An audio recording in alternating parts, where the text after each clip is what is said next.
The second biggest myth is that secularism is merely a separation of church and state or a separation of religion from society. And this is a very, let's say, ideological self-understanding that secularism and secularists would like you to believe. That secularism came, imagine there was religion A and religion B fighting over here. Secularism came in and, separated them and say, no, you guys, you have to get along now. That's not true. Secularism is not a separation of church and state or of religion and society. Secularism is the production of entirely new forms of religiosity. Yes, there's a secular version of Christianity and a secular version of Judaism and a secular version of Islam and a secular version of everything else. Well, why? In short, the difference is that secularism produced forms of religion and religiosity that were easy to manage and govern and dominate by the nation state. The government wants to control.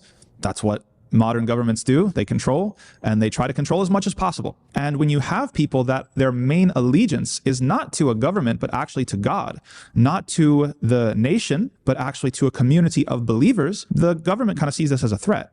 You should be willing to live and die for us, for the nation, for the government. Secularism comes in to produce new forms of religion and religiosity that are much more amenable to the government, that are much more friendly to the government. And so imagine you had a cloth.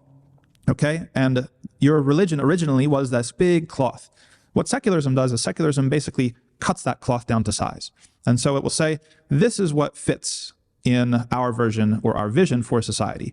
You guys have these elements, we can accept that. Your 5 pillars, your prayers and your fasting, your personal status laws, some things that having to do with your marriage and your burial rituals, we'll let you keep that for the most part. But these other things out here, your ideas of how society should be run or how government should be implemented or other things that affect society or public morality, such as prohibition of gambling or the prohibition of alcohol, the prohibition of fornication and of promiscuity, right? These things are not, they're not accepted here, right?